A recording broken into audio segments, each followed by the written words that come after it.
इसको मैं देने आया हूँ। इसमें एक कुंडली है और ये कुंडली ही नहीं, कुंडलिनी भी है जो जागृत हो गई है। अब ये जागृत कुंडलिनी भगवान राम की कृपा से, प्रभु रामलला की कृपा से मेरे हाथ में आई है। सबने लाला के मुझे दिया है, मैं किसी के पास गया नहीं, भगवान ने सबको मेरे पास भेजा। मैं एसआईटी को ये भिजवाने जा रहा हूँ सीओ सिटी के माध्यम से, और ये विश्वास है कि योगी जी हैं तो कार्यवाही होगी, निश्चित होगी, क्योंकि योगी जी की गुरु परंपरा राम जन्मभूमि आंदोलन से जुड़ी रही। वही एक आदमी है, मैं पहले दिन से कह रहा हूँ, वो आदमी न्यायप्रिय व्यक्ति और काम करेंगे वो, और मंदिर से, राम जन्मभूमि मंदिर से उनका भावनात्मक लगाव है। इसलिए उन्होंने जब एसआईटी को निश्चित रूप से निर्देश दिया होगा तभी हमसे पूछताछ हुई ना। तो एसआईटी के सम्मानित अधिकारियों के द्वारा जो हमसे जानकारी ली गई, उससे लगता है कुछ कुछ अच्छा होने वाला है। मेरे मन में भी विश्वास और उत्साह है। दस्तावेज में क्या क्या है? सब इन्हीं चोरों के खिलाफ है, किसी भले आदमी के खिलाफ मैं लड़ता ही नहीं हूँ, हम तो चोरों के खिलाफ है ना। अरे वो कई बार आप पूछेंगे काहे मुंह का टेस्ट खराब करते हैं, चोरों का नाम लेना अच्छी बात है क्या? चोर तो सार्वजनिक हो चुके हैं और मैंने ही सार्वजनिक किया है, मैंने ही क्या, उनके कुकर्मों ने उनको सार्वजनिक कर दिया। दुखद है कि ये सारे चोर अयोध्या में रहकर अयोध्या के साधु संतों को, मठाधीशों को, गृहस्थों को, विरक्तों को डरा रहे हैं, सबूत नष्ट कर रहे हैं, पर उनके नष्ट करने से कुछ होने वाला नहीं। और जो बाबा जी लोग इसमें बता रहे हैं कि चंपत जी बड़े अच्छे हैं, गोपाल जी बड़े अच्छे हैं, अंदर उनको डांटा जाता है, तुम्हारा गनर वापस हो जाएगा, तुम्हारा मंदिर दूसरे को दिला देंगे, तुम्हारी रिवॉल्वर जमा हो जाएगी, तुम्हारे अत्याचार की फाइल मेरे पास है। वो ज्यादातर बाहर के वो बाबा लोग डर जाते हैं, और वो दिहाड़ी में बाबा है, दिहाड़ी वाले बाबा हैं, 1000, 1500, 2000 की दिहाड़ी वाले बाबा डर जाते हैं दक्षिणावर्ती, तो उनको डराया जा सकता है ना, हमको नहीं डराया जा सकता है। हम हाँ, ये भूमि चढ़ाई इसी से तो चोरी हुई ना।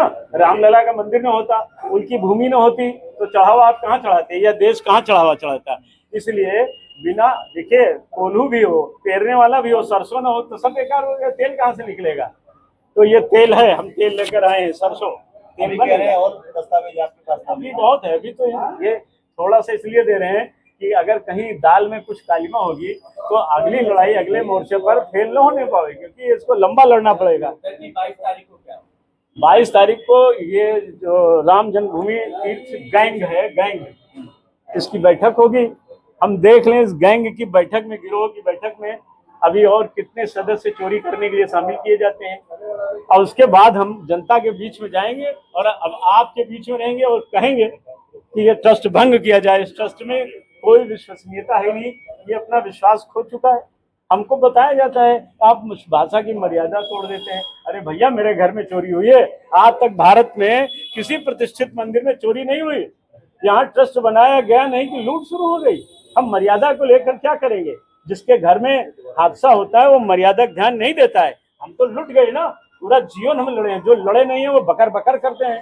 हमने लड़ाई लड़ी है, हमने बर्बादी झेली है, हमने गोलियां खाई, हमने लाठियां खाई, हड्डियां तोड़वाई, जेल गए, घर की कुर्की हुई, बर्बादी हुई, नशे झेला, हमें तकलीफ है ना। हम तो कहेंगे कुछ नहीं सहमत। हम चाहते हैं कि चारों शंकराचार्य इस ट्रस्ट में नया ट्रस्ट बनाया जाए, ये ट्रस्ट भंग किया जाए, ये विश्वसनीयता खो चुका है, और सभी शहीद कार सेवक जो दुनिया में नहीं रह गए उनके परिजनों को रखा जाए, और एक सूर्यवंशी क्षत्रिय इसमें रखा जाए, जिनका मंदिर है उनके घर का कोई है ही नहीं, कैसे मान लिया जाए? जो राजा है उसको पता नहीं प्रजा अगर सब बन बांट ले कैसे काम चलेगा। इसलिए सूर्यवंशियों के परिवार का एक कोई न कोई होना चाहिए। और अयोध्या में तो कोई ऐसा व्यक्ति दिखता नहीं, केवल 5 साधु अयोध्या में रह गए आज की डेट में, केवल महंत धर्मदास जी, महंत दिलीप दास त्यागी जी, करपात्री जी, रामदास जी और आनंददास जी, 5 को छोड़कर कोई राम भक्त नहीं, सब चोर भक्त हैं। क्या दुखद है, सब चोरों की वकालत कर रहे हैं, और ये 5 साधु हैं, ये कह रहे हैं कि चोरों को दंड मिले। मैं कह रहा हूं अगर हम गलत हैं तो इसी रिकाबगंज चौराहे मुझे फांसी दे दी जाए, हम 5 6 लोगों को दे दी जाए, मुझे भी, धर्मदास को, करपात्री जी को, दिलीप दास त्यागी को, आनंद जी को, रामदास जी को, अगर हम लोग गलत दिखते हैं फांसी दे दीजिए, लेकिन हम लड़ाई नहीं छोड़ेंगे, हम पीछा छोड़ेंगे नहीं किसी कीमत पर, मृत्यु पर्यंत संघर्ष जारी रहेगा।